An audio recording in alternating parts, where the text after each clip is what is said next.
Good afternoon, everybody. We'll give it another minute for a few people to pop in, but really, again, want to thank everybody that's coming in here to join me on these. I really love doing these, and I'm glad that a lot of the feedback we've gotten from people suggests that you like hearing what I have to say about this stuff as well. So really appreciate you taking the time to come in, and let's kind of dive into it. So again, for those of us that have done this with me before and those that might be doing it for the first time, here's kind of how we run things. I would love this to be interactive. So as we talk about some of these issues that we're going to discuss tonight, if any questions whatsoever pop up, please definitely on the bottom of your screen there on the toolbar, you're going to see something that says Q&A. Feel free to ask absolutely any questions that you might have. Nothing is off limits, and I want to make sure that the things that we're talking about are actually meaningful and interesting to you. So with that, let's kind of dive into where we're at with our plan tonight. So tonight's agenda is basically this. We are going to talk about housekeeping, a few things I just want to talk about regarding our business. Second, artificial intelligence. Then we're going to dive into what's happening for sure in the equity markets. We're going to talk about obviously the bond market. To me, this has been really from an investment standpoint the biggest story that we've had for sure, probably in my time in this profession. Then we're going to just have a few other things, some economic data, some other things I find are interesting, and we'll open it to Q&A. Now, as always, if you've got questions along the way, please just feel free to interject, put it in the chat box. I want to make sure that all your questions are being answered. So we're going to start with AI, and it's kind of interesting. I've been taking a class. It's a virtual class, but I've been taking it at Wharton, trying to learn a little bit more about this stuff. It's really an interesting track that we're on. So we're going to dive into that a little bit. And just to give you an example, that this imagery that you're going to see today between all the slides, between all the economic data, this is all stuff that was just generated by different AI programs. So I basically plugged in, let's have an agenda slide for this type of market report, and this is what it generated. And you're going to see a lot of these throughout the entire program. But let's talk first about a few housekeeping issues. Same AI system. I asked, all right, what does a great wealth management service model look like? This was the image that it gave me. So we'll see if we're doing the right thing in terms of for our clients. But this is something I came across, which is really why I wanted to lead the meeting with this. So looking at what clients want, what they would like to see from their financial planners, from their wealth advisors. This is basically a heat map showing that. So on the top here, these are services that clients want. Investment management, probably no brainer. Some tax planning, some estate planning, wealth protection planning is in there as well, and charitable planning. The bottom row here is what advisors are saying they're delivering. So this was not necessarily this was not a survey that went out to our clients, but this is an industry type survey with a group that we like to read their data. What you would think here, if you looked at these two things, is that wealth advisors, wealth managers, their service model is absolutely nailing what clients want. You know, if you're looking, there's a lot of correlation. 85% of wealth managers are saying they're providing some degree of tax planning. 89% of the clients want it. So you're like, wow, the industry's doing a really great job. Until you look in the middle here, which is services received by wealthy investors from their advisors. And this is where there's a complete disconnect. And I want to make it a point for the next year or so as I'm connecting with our clients through, quarterly reviews, annual reviews, however often we see you, that we're addressing a lot of these issues. We have a lot of tools, we have a lot of capacity to make sure that you're being taken care of with all of these things. And so that's the reason that people that have spoken with me over the last couple of weeks, I'm really diving in and addressing a lot of these things around tax planning, around charitable giving, around all these other things that we've got enormous capacity through our partnership with Raymond James to deliver. But we may not have been really clear on what some of the tools are that we have that we can bring to the table. So I wanted to address that. So that's going to be a big focus for us in the next coming year or so. And a lot of you, as we meet together over the course of the year, are going to get a real clear picture of what we can deliver and what we can provide in those areas. Now let's dive into AI, and I'm going to spend a little bit of time on this. So I've been working again with a number of these different programs, and I asked a AI program. Basically, it takes prompts and it will generate. These are not stock images that have been purchased or gotten anywhere. They're basically happening real time as you're communicating, I guess, with these different programs. So I asked this particular AI device, what does it look like? And this is basically what it put out there. So this is what AI thinks of itself. This is what it thinks it looks like. Kind of interesting, a little bit creepy in some ways as well, but kind of interesting that you can have a system that in literally seconds can generate something like this in a response to a question I have. And it's a picture that's never been done actually in this capacity before. Pretty amazing stuff. I then asked the AI how it views the world today. And I think this is relevant to our conversation tonight. It gave me 4 images in this case. The two on the far right look really, really dystopian. The two on the left look a little bit better. It's kind of a better world that AI is seeing when it looks out there, I guess, across the planet. But the one thing that I thought was really interesting as I looked at these images is you've got a solo person, a solitary person that's just standing in there alone. And that's one of the reasons why I want to do these quarterly meetings and why I want to make sure that we're spending time with all of you personally, because that's not how it should be. I think we should all be in this together as a family for sure. And it's definitely, I just found that really interesting that the AI thinks it's all alone out there, and I just want our clients to know that you are not. Now let's dive into the nitty gritty here. I think this is why this is really important. We tend to view human progress in a very linear way. Things happen incrementally, sometimes a little faster, sometimes a little bit slower, but you don't really get these parabolic advances. And I think that we're in the middle of one of those right now, and I want to talk about that a little bit. So there's always been this talk about what artificial intelligence would look like. You can go back to, 2001 Space Odyssey. HAL, of course, was the AI system there. But you had this long winter where nothing really happened from the 1970s, 80s, 90s, really into the 2000s. And he thought that this general artificial intelligence was very, very far away. But what's happened in the last 10 years has been really dramatic, and in the last couple of years, even more so. So let's go back to, say, 2011. Some of you might remember IBM had a supercomputer named Watson, and it went to play Jeopardy, and it actually beat the human champion. Now, back then, this was really revolutionary because people could not believe that the machine could not just calculate things faster, but also think in a way that rivaled human intuition and knowledge. And what changed here was in the past, you always had brute force computing versus now we have artificial intelligence. And here's kind of the difference. The difference between brute force computing and artificial intelligence is that in a brute force model, the computer is basically considering every possible answer to this Jeopardy question in this case, and then it considers every possible answer and then chooses the one that it feel is the best. Watson was the first AI system to be a little bit different because brute force computing is a really slow and efficient process. Think about how we as human beings make decisions. We do not have access to every answer. We're basing our decisions on intuition and probabilities based on our experience that we may be right. We learn from our past experience that gives us a greater degree of probabilities for what might happen in the future. And what Watson did is it used AI to look at these nuances in language and develop probabilities of certain answers, and it just smoked all the competition. So, all right, so it did it in Jeopardy, but then fast forward to 2015, and Google's DeepMind introduces AlphaGo.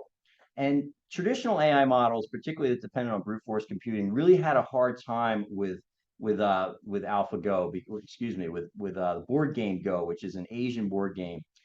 It has more possible moves supposedly than all the atoms that exist in the known universe. So to brute force compute that is something just beyond the capability of really any kind of machine. But yet, not using brute force computing, but looking at the probabilities and learning along the way that it may be right, AlphaGo defeated the Go champion. This was viewed as revolutionary because people did not think that an AI system could possibly do that.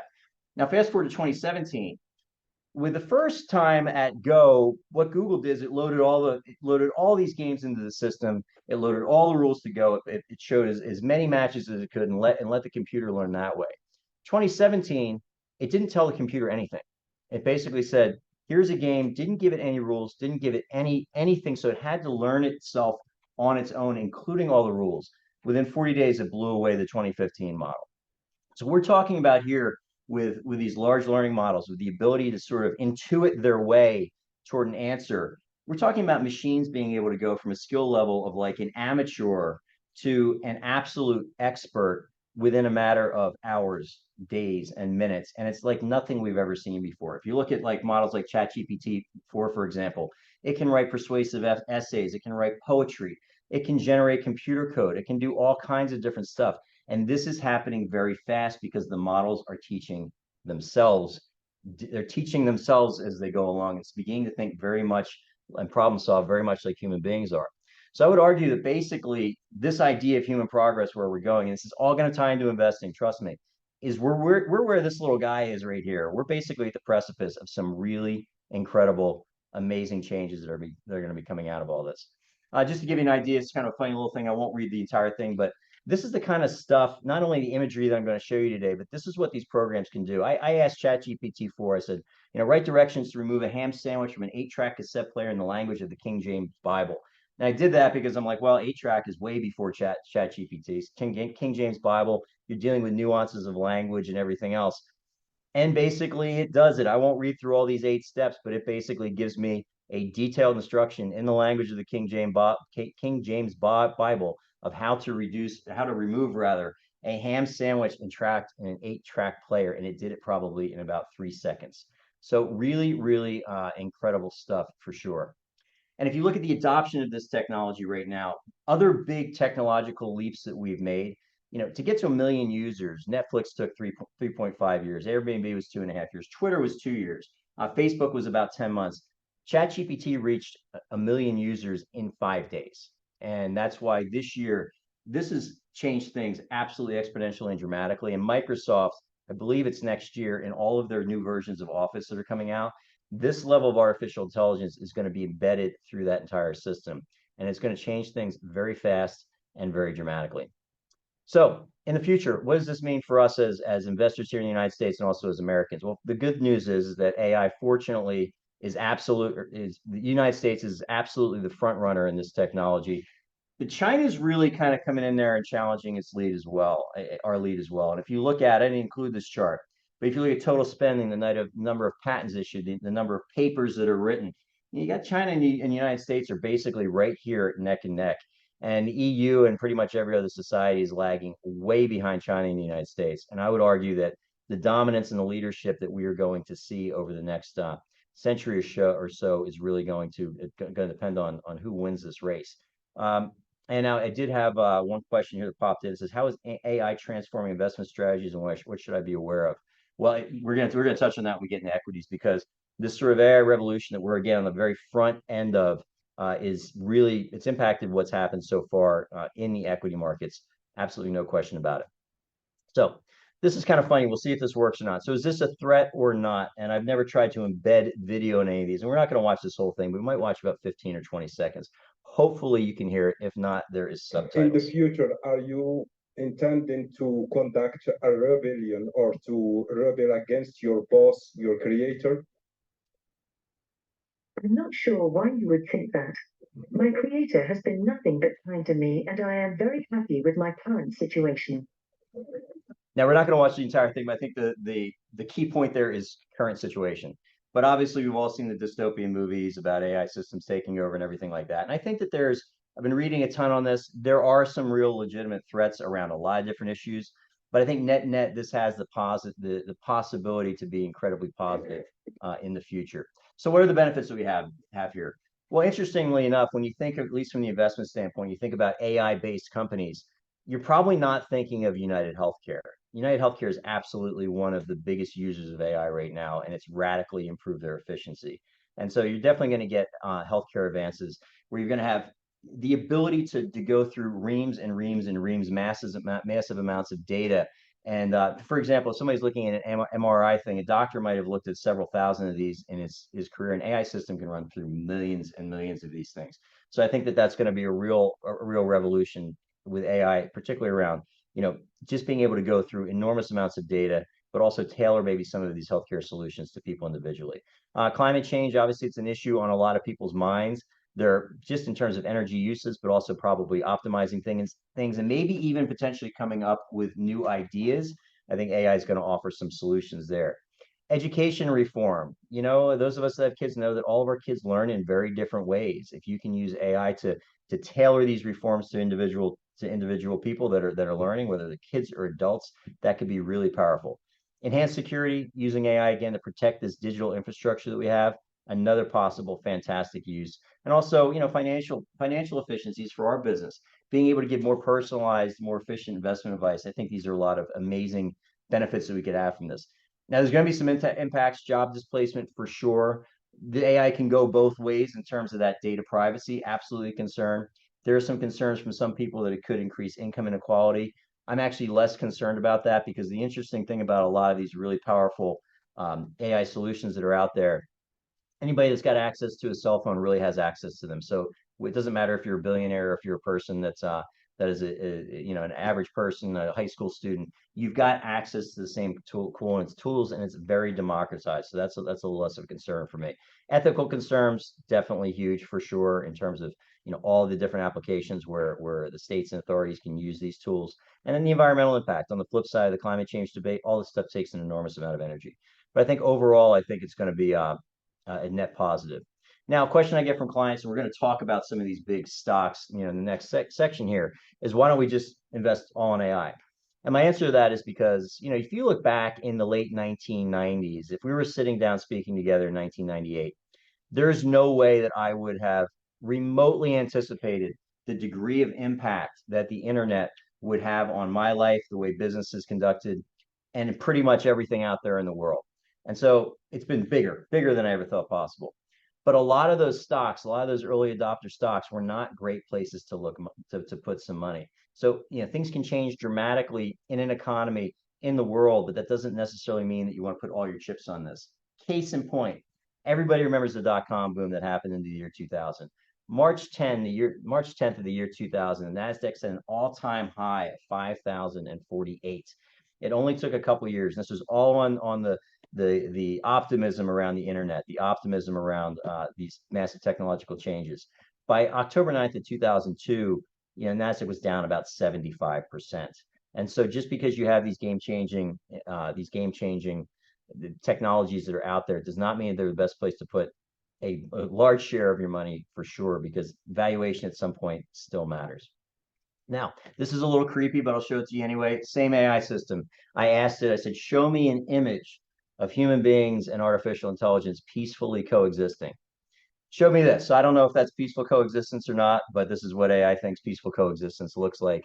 This particular bot that I was interacting with the human race. And so with that, I answered one question about AI already.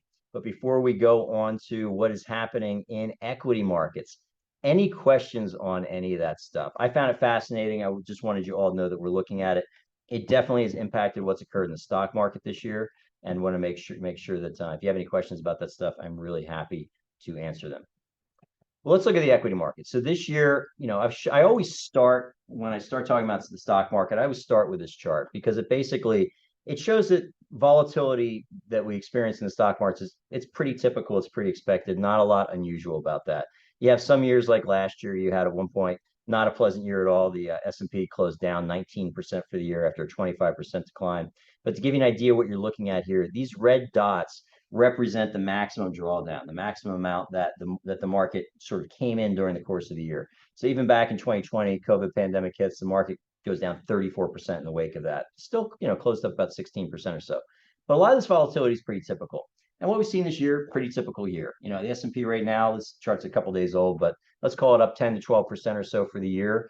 We've had a drawdown already of 8% this year, but it's overall a pretty typical year. What's not typical is how concentrated the returns have been. So back to this AI discussion. You've got now massive companies in the form of Apple, Microsoft, Google, Amazon. I would probably throw Meta, Nvidia in there as well, a little less so Tesla, but that have such an outsized footprint in this new technology. I mean, ChatGPT is essentially Microsoft, for example, that they are making up a pretty much all of the return that you've seen in the S&P 500 this year. These companies have been so powerful because what they're doing, these systems, these AI systems need information, they need data. Everybody's got something on their desktop or in their pocket or plugged into their, their television at home when they're watching movies that is generating all of this data. And this is basically driving the money pouring into these individual names. A lot of these stocks are also been purchasing a lot of these technologies that these new systems are basically driven by. But they're calling it the Magnificent Seven. This year has basically been the Magnificent seven S&P stocks that have accounted for pretty much all the return. Then there's the other 493 stocks.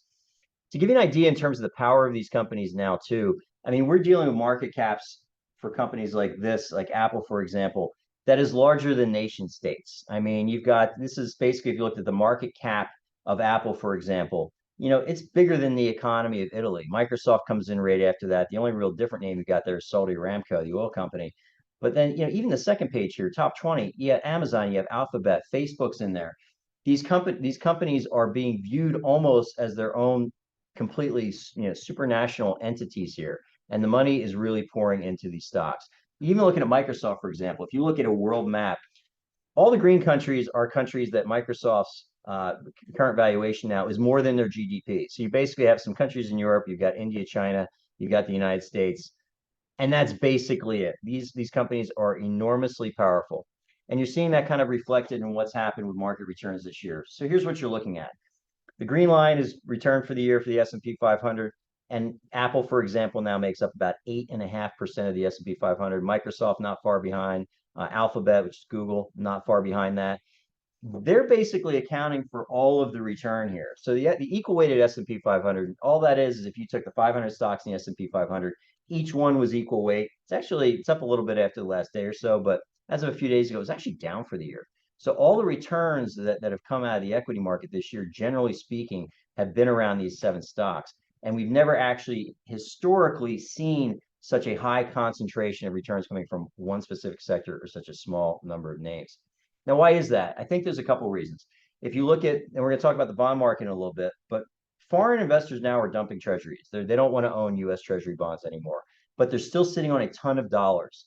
And so if you look at the largest shareholders, the largest big shareholders of the S&P 500, for example, companies that comprise the S&P, 40% are from outside the United States. And I think they're sitting on tons of dollars. They don't want to buy treasuries anymore because they're worried about the interest rate environment. They're also worried about federal spending. So they got these dollars, they have to do something with it. So they're basically pouring it into these companies that they feel have leading edge technology, phenomenal balance sheets, and generating a ton of cash. The valuations on all these companies are pretty stretched, by the way, but this is where a lot of the demand is coming from. So the question I'm getting a lot about stocks is the S&P 500, is it expensive or is it cheap right now? And I would argue that's really where are you looking? Overall, the S&Ps, it's on the somewhat more expensive side of normal, but it's not way overpriced. If you're looking at typical valuation for the S&P 500, it's about 17 times earnings. It's about 18 times earnings right now. That's not a crazy number, but that's including actually these very top tier big companies, and they are expensive. And I think this next chart is going to kind of represent that a little bit. So what you're looking at here on the left-hand side, this green line represents basically the earnings or how expensive the top 10 companies, the biggest 10 companies that make up the S&P 500 are. When this gets really extended and this green line really shoots up, this is when the big stocks that everybody's pouring money into, and those names changed a little bit because we didn't even have Alphabet, for example, back in the late 1990s. That means these stocks are really expensive relative to the S&P. When those lines kind of diverge, it means everything's kind of priced around the same. Well, those big stocks are not as overpriced as they were back in the year 2000, but they're pretty darn overpriced. And you see that here on this chart, just with this, how extended this is for those big top 10 names versus the rest of the market. The other thing you're looking at, now this is totally historic. On the right-hand side here, this is the weight of the top 10 stocks in the S&P 500. We've never in history had the top 10 stocks represent 33% of the S&P 500. So this is, normally you're 15 to 20% of the S&P is the top 10. It's over 30% now. So this is absolutely a huge number. But the amount they're contributing to earnings, you would think if they're 33% of the S&P, they should be contributing about 33% of the earnings, and they're not. They're only contributing about 19% to earnings. But some of the prices on these are getting extended for sure, particularly relative to the rest of the market. And so with that in mind, any questions before I kind of dive into what is happening in the fixed income market? Yeah, one question. So with recent volatility in the stock market, what's your recommendation for portfolio diversification? That's a great question. And the answer is, if you look at, my goal is to be right at some point about something. So a lot of those high flying names are either coming in mutual funds that own these growth stocks, or in some cases individually, we own these names as well. We definitely want to own them. I've got kind of a hard and fast rule that I don't really want to see more than 20% of a portfolio in one specific segment of the market. And tech now, as we saw, is pushing 30% of the S&P 500. It's just a lot. And what you find is when you have one sector that becomes that overweight, you usually get some mean reversion. I mean, back in 2007, for example, financials were about 25% of the S&P 500.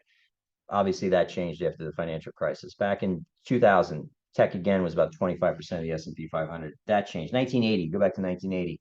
Energy stocks were over 20% of the S&P 500. So that leadership kind of changes. So the answer is I think you've got to own some of those stocks for sure, but I don't know that you necessarily need to jump on board and get as carried away. The other thing I would say in terms of diversification is there's certain areas, I mentioned these big stocks are kind of expensive. The rest of the S&P is kind of cheap. What you look at by a lot of measures, small cap stocks are really cheap. I mean, we're talking about valuation levels you haven't seen since 2009. It's just not where the money's going right now. But at some point, value does matter. International stocks in the last year or so have actually started to turn their head after about a decade of not doing too much. And that's also a place, again, you look historically relative to US stocks, dividend yields by a lot of different measures. Those stocks look pretty attractive as well. So I think, the goal is if you're building an equity portfolio, if you've got an 8-cylinder engine, you're hoping that 5 or 6 of those cylinders are going to be hitting at any one time. So I think the diversification is really, really important, and it's never really the best thing to go out and chase return. But that's a great question. Yeah, keep them coming for sure. So let's talk about the bond market, because to me, in my entire career now, about 25 plus years, it's hard to believe, a little bit more than that, dealing with the markets, I've never seen anything like we have in the fixed income market. So I asked our friend, our AI friend, I said, show me a picture of the United States Treasury, and it showed me this, which I think is kind of, it's pretty prescient for what's going on right now. And so let's look at, here's the chart. We showed this with the around equities, around stocks. Up until last year, I never showed around bonds because quite frankly, it was too boring. Again, to review here, these red dots here, this is maximum drawdown at any point for the Barclays Aggregate Bond Index. What this index is, this is the biggest, broadest measure of investment grade fixed income that we have. So think really high treasuries, really high quality corporates, average maturity, 7-8 years or so. This is the broadest measure of that. You get a lot of years down 2-3% at some point, but pretty much all the years for the most part were up. Even you go back in the 70s, you had some drawdowns of 7 and 9% here in the 1970s, but overall you still made some money in bonds. That has not been our experience in the last really now 3 years. I mean, we're talking about historic levels of underperformance in the bond market. Now let's look at the 10-year Treasury, because this is a big deal for what's happening in the banking system, around what happened with Silicon Valley Bank, really what's happening overall in the economy. 10-year Treasury has long been viewed as the stable, the store of value, the benchmark where not just in the United States here, but around the world, foreigners would put their money. All right. We can go back to 1928, and you get occasional negative years. Great Depression, we had a year down 2.6%, 1931. 1941 down 2%. You got through most of the war years with positive returns. In the 50s, you had basically rates were going up a little bit. Not great for bonds, so it wasn't a really great time period, but not really anything crazy. Even in the 1970s, for all the talk of inflation back then, the bond market did okay. Look at this in the last 2021, 2022, 2023.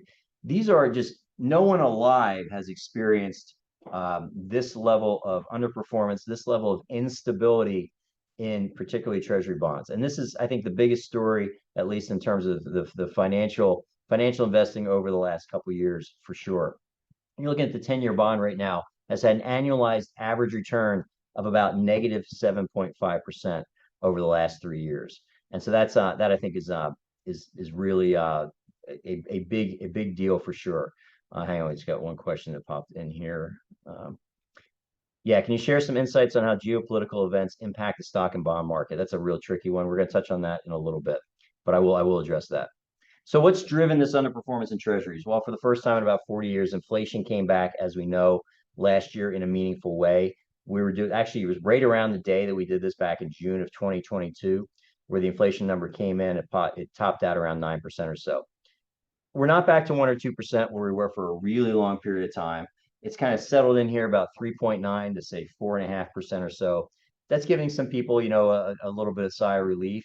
But just because inflation rates are slowing, it doesn't mean prices are going down. It just means they're not going up as fast as they were. And this is definitely a concern. I don't quite frankly, I don't know if we're necessarily done with this yet. I mean, a year like this year with the aggregate bond index, still down about 2.5%. You should be kind of breaking even if you're including the interest payments. You're making money if you're down the shorter end of the curve. So to give you an idea, 20-year treasuries, for example, have lost about 40% of their value in the last 3 years. Again, that 10-year treasury has lost about well over 20% of its value during that period of time. These are big losses. And quite frankly, I just don't want to take the risk of buying bonds maturing out 10, 15, 20 years. It doesn't make sense to me, unless you think rates are going back to 1 or 2%. which I don't really think they are. But this is a positive thing here. You're seeing that that inflation, at least in the near term, is coming under control a little bit. So in terms of the yield curve, and this is sort of what I'm talking about, when yields go up, meaning the interest, the amount the amount that client that the investing public's demanding that a bond pay them, when that goes up, the value of the bond goes down. And this is again pretty dramatic move. So if you look at December of 2021, the short-term rate was 0 back then. You go to today, it's basically over 5.5, 5.6%. It's actually higher than it is if you go out 30 years or so. But this shift upward in that yield curve is directly, obviously, what is leading to the impact in the decline in the price of in the value of those bonds. So from my perspective, I'm very comfortable buying a bond that's maturing 1, 2, 3, even 4 years or so if it's high quality. There's places to put your cash right now and get paid on that. That is a good thing, but it's been absolutely brutal in the fixed income market for the last 3 years or so. And here's what concerns me. I'm not going to pull any punches here. They've kind of lost all sense of fiscal reality in Washington. What we're looking at here is federal finances. So this year we're probably going to borrow about another $1.4 trillion. Now, that's a lot of money, even for an economy as large as ours. And that's a 23% shortfall in the federal budget, and no one seems interested in closing this gap. I think this is really one of the massive issues that should be talked about. At least our politicians should be questioned on it a far greater degree than they are. But this is a problem because if you look at right here, I'm on the lower right-hand side right now. This is accumulated debt. So you saw this last spike up. Debt was 100% of GDP. So in our case, we've got, a 20-ish trillion, 22, $23 trillion economy, publicly held debt now. Total debt's about 33 trillion, but publicly held debt's higher than that. It's lower than that, rather. It's in the mid 20s. But last time we had debt to GDP of 100% or higher, it was the end. It was after we fought World War II. Then you saw gradually over several decades, from 1948 to about early 1970s, that debt to GDP went down about 20%. Now the debt never went down, but the economy grew so big and so fast, it grew faster than the increases in debt did. That as a percentage of the overall output of the United States, that debt became not only just manageable, but really, really, really super low. And even coming to the financial crisis, 40, 50% debt to GDP is considered actually really, really good. And we were basically right there. Then you had the financial crisis, then you had COVID, and then you've got everything else that's going on right now where I think the federal government's just wanting to pay for everything. And now we're about 100% debt to GDP. That doesn't give you a ton of room. And we're at the point right now where for the United States to service 30 plus trillion dollars worth of debt, it's basically more than it's almost what we're spending on defense right now. The CBO's own numbers are saying by 2030, 2032, somewhere in there, the income tax receipts coming in will cover the debt and the interest on the debt, and that's basically about it. So this has to get under control. This is definitely a problem. I don't see anyone doing anything to necessarily address this, but I do think that this is definitely a real big issue. And this is why I don't want to buy bonds maturing out 7, 8, 9 years, unless there's some sense that those that are spending our dollars in Washington, D.C., understand that at some point they're going to bump into reality, and reality is going to probably occur in the next 10 years or so. So that's a tough one to address, but I think it's important to recognize. And this just shows you now we've got a lot of things. We're increasing the debt extremely rapidly, and we're doing that at the same time where we have interest rates are going up. So the cost to finance that debt is a lot higher.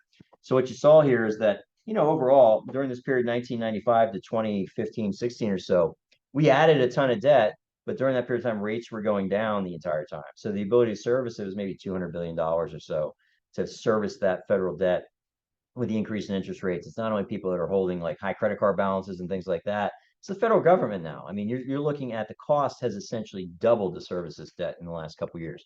And this is a big problem. And I think it's one that we're definitely aware of. It has absolutely impacted how we're investing in fixed income. It has definitely impacted some of you that our clients here might have recognized that there's some alternative funds now that have been pulled out of that fixed income piece. That's a result of that. Some of you also might have even noticed that you saw the gold and silver ETF in very small percentages pop in there as well. And this is really the reason for that. Any question on that in terms of what's happening in the bond markets? Okay. Let's go to everything else. Just a couple other things that I want to talk about before we wrap it up here today. So I asked our AI friend again. I said, show me a slide showing that combines economic data, real estate, commodities, and this is basically what it showed me. So this is everything else according to our AI program. And here's where there's some pretty good news on the horizon. So let's look at residential investment as percentage of GDP. So what you need to think of with this line is when we get these big peaks here, like you did say, around 2003, 2004 or so, this is kind of a lot of excess that's happening in residential in residential investments. We're below that trend line now. So you don't have a situation. I know a lot of people are very concerned about what the value of their home is going to be, particularly given that 7% money, 7.12% money is a really big difference from 3% money, or even in some cases less than 3% money. And that is true. But the prices, I think, have been kind of sticky because there's just not a lot of supply out there. So there's definitely some compliance constraints. The other positive chart I'm going to show you here, though, is business fixed investment as a percentage of GDP. Basically, we really kind of like to see this one above trend line as well. Here's our trend line here in the blue. Obviously, in kind of bad markets, you see this dip pretty good, and it's actually heading the right direction. So companies are optimistic about the future. They're investing money in plant equipment and things like technology and R&D and all those things. So business fixed investment is looking pretty good as well. Light vehicle sales tends to be also kind of correlates to where the economy is at. You saw it fall off a cliff back during the financial crisis. It fell off a cliff during COVID right here. Finally, we're above trend line. Some of this was supply problems, obviously. Everybody remembers you couldn't get a new car because of chip shortages and everything else. Now you got cars online, but light vehicle sales are looking pretty good. And business inventories. If you're keeping this, the inventories here sort of below the trend line, you kind of want to be right around the trend line, which we are. But below the trend line means that again, you don't have a lot of days of inventory. The supply chain might be a little bit too tight, where you get these big bumps like you did, after COVID. It means everything is stopped and we've got too much inventory, but that's looking pretty good as well. So there are some real positive things happening overall in the economy. And this, I think, is a really good one. I've read a lot of concerns from people saying, the consumer is completely tapped out. You're hearing a lot of stories about, households that are in trouble financially, and that's definitely happening, I think, in some areas of the economy. But this is still pretty incredible, and I don't think the inflation really goes away until this gets dealt with as well. Excess savings, obviously, in 2020, the typical savings trend line should have been this dash line here, and I'm on the upper right-hand side.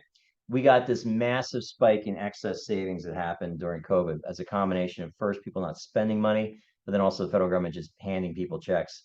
And that excess savings there's actually still quite a bit left. It's getting burned off, but a lot of it is still out there. So in that case, consumer is still sitting on a fair amount of cash. Let's look too on the lower right-hand side. This is consumer credit as a percentage of outstanding disposable income. So what this means is that a higher number like this, the consumer is stressed. They're paying too much of their income to support the revolving debt that they've got. You hit obviously historic lows in 2020 because again, people got handed money and they also weren't spending any money.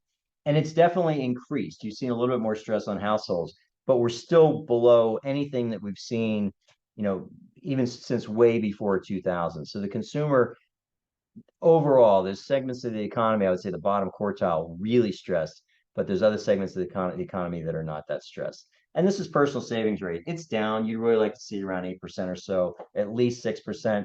It's not that far away from that. I think that savings rate is kind of fallen off a little bit because you've got all this excess savings. So the consumer is not in as bad a position as some of the doom and gloom reports that I have read suggest. In fact, it's consumers, generally speaking, still got some pretty good cash on hand.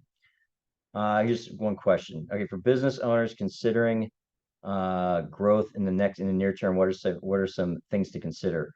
Well, one would be, the positive thing is right now is if you're going to be borrowing money, you're going to be paying a lot more, obviously, to get access to capital and borrow money. But the one thing that's positive, if you're sitting on some cash, your cash is doing something for you now. Again, instead of getting zero, you're getting yourself 5% or so. And I would also, that's a question, it really depends on the business itself. It might be a better one for us to have offline. But there's also private pools of capital that are very, very willing to invest right now depending on the business, depending on where they are, depending on what they're trying to do. So that's a very specific question, but good one as well. Another thing I want to talk about is let's talk about precious metals for a little bit. So this has been kind of interesting where you've seen, I mentioned earlier that a lot of foreign investors are divesting, they're selling their treasuries. China, for example, has sold about $500 billion of their treasuries over the last couple of years or so. Central banks now around the world are buying gold. That doesn't mean they're right, because they were net sellers pretty much all through the 1990s when gold was trading at 250 to 350, maybe $400 an ounce. They were selling down there. Now we got gold around 16 to 1900 or so, and they're buying up here. But I do think that it is interesting because you are seeing central banks again. There's some concerns about the United States Treasury. There's concerns about the spending that's happening in Washington. There's a lot of uncertainty around that now, and you are seeing central banks around the world, particularly in the BRICS countries, that are revisiting gold as being a safe store of value and a safe asset. I'm mixed with it because I want money to go out there and work for me. If I'm lending it to somebody, I want to get paid back with interest. If you're investing in a piece of a company, I want to invest in the growth and the creativity and good things that are happening in the economy. Where if you're investing in metals, it sits there, and just from a kind of personal level, that agitates me a little bit because I want to see it out there working. Central banks now around the world are buying this, and they're buying this because they're concerned about the dollar. They're concerned about the weaponization of the dollar, which we've seen particularly after Russia, Ukraine, and they're looking for another place to store some value. But in any event, so that is the metals, and I'm happy to talk more about that as well if anyone has any questions. And now, real quick, I'm only going to focus on this right-hand chart right here. And this basically is, there's a lot of talk about what's happening in the commercial office space, and it's definitely an issue, but let's look at kind of the reality right here. So if these numbers are low, think really high demand. Industrial, super high demand. I mean, I know here in the Valley in Phoenix, the office guys might be a little bit concerned about what they're seeing right now. Being guys that are doing logistics stuff, industrial stuff out in the outer parts of the Valley, those guys, they're doing massive deals, and this is directly because there's a lot of onshoring that's happening, not only here in Arizona but around the country. Apartment, pretty stable, not much change there. If you look at retail, retail's it's not where it was, say 2000, 2007 or 8, but it's not as stressed as it was post financial crisis or even during COVID. So these are not terrible numbers.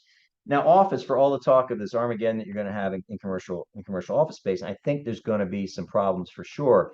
It's definitely elevated, but not where it was even after the dot-com crash, not where it was even in terms of the Great Recession. So these numbers, 3 of the 4 of these are not that stressed. Office is definitely stressed. And I'm going to end with a positive thing, like I always want to do here. And this I think is just really powerful. I mean, we spent basically 1990 to probably 2020 as a country and thinking about how do we save 3 cents to offshore something versus building it here at home. That's been completely turned upside down. I think that what the stability of the supply chain is arguably one of the most important things that most companies are looking at right now, and this has led to an enormous amount of jobs coming back to the United States. I mean, you look, and this really started post-COVID. The amount of stuff that is coming back into the United States, which is going to build up the industrial base, build up industrial capacity, provide a lot of really good jobs. It's skyrocketing, and based on a lot of people that I'm speaking with in those areas, I mean, it's just continuing to accelerate. I think this is a really good thing for the country for sure. That's a good one. What role does environmental, social, governance factors play in your investment advice? If it's important to the client, then maybe we'll look at that. As for me, I think that U.S. companies overall, the kind of investments that we are interested in making, these companies for the most part are all doing the right thing. I want them, from my own personal standpoint, if a company makes widgets, I want them to focus 100% on making widgets and doing it the most profitable and efficient way that they possibly could. That noted, I do know that some of the ESG stuff is extremely important to some of the people that we work with, and if that's a case where that's an important methodology of investing, then we'll definitely address that. But that's very client specific, and it's not something I look at it more through the lens. If you got these dollars that have worked so hard for you, or that you've worked so hard to accumulate for so many years, I think the most important thing that you can do is send it out there in the world to be as productive as possible. But that means different things to different people, and that's where it comes to knowing what the value systems of the clients are about if you're working with. But that's a great question. Any other questions on this? So I asked our AI friend, I've kept you guys now for about 50 minutes. So and actually you all stayed, which I'm grateful for. I asked AI, I said, okay, you're a wealth manager. You've just given this presentation. Show me your final slide for Q&A, and this is what it created. So it looks very triumphant. So I'm hoping that everybody got something out of this today. But yeah, please, if you have any additional questions, I'm going to hang for a little bit as well. Those of you that did ask questions, I appreciate that. It's important for, I think, all of us, to me at least, to know that I'm addressing whatever issues you might have and whatever's on your mind, because what I think is on my mind may not be what's interesting you right now. So I'll hang here for a little bit more and see if you've got any other questions. But aside from that, if this has generated any further questions you might have, definitely reach out to me. We're recording this as we always do. We're going to be sending it out, the video recording as well, probably once it gets through compliance. I would imagine early next week. To everybody that came and joined me today, again, I really appreciate it. And I'll hang here for a little bit more and see if we have anything else. I am getting geopolitical questions that are coming in, and the answer to that is, I don't know. If that's an area where, if you look at what's occurring between, obviously, Ukraine and Russia now, of course, really what's occurred in Israel, we're in a very interesting time here as a world, for sure. And I think, at the risk of getting political, I will say the only thing I hope is that, I think what I care about is, I care about the well-being of everybody around the planet, but I really care about the well-being of people here in the United States. And hopefully the leaders around the world will get together and recognize that they will do the best thing to sort of contain these conflicts that are occurring. And I'll leave it at that. But I think that is my goal, is that these conflicts are contained and hopefully worked out. But very sensitive topic, I know, for many people. But it's been yeah, we're in there's no other way to put it. We're definitely in a very interesting world right now, geopolitically, for sure. And I do think that the United States has always risen to the demands of the time, and I think the future will continue. But any other questions? Anything else? Nothing is off limits. I hope you found this all interesting. Again, we sent out the recording. Please feel free to share it. And the fact you guys stayed with me for 15 minutes is absolutely amazing. So I really want to thank you all. And if we don't have anything else, then I will hop off right now. Oh, I gotta do one other thing real quick here, guys, to make myself fully compliant. I've got to, Andy's telling me in the back. There it is. There's the disclosure. Let me share that. Okay. All right. There's our disclosure. You should be seeing that right now, because I've got to show you that one, or else compliance is going to say no dice, you can't share it. In any event, everyone, seriously, thank you so much. And if anything you want to talk about, just ping me offline. And I really thank everybody for popping in here. Thanks.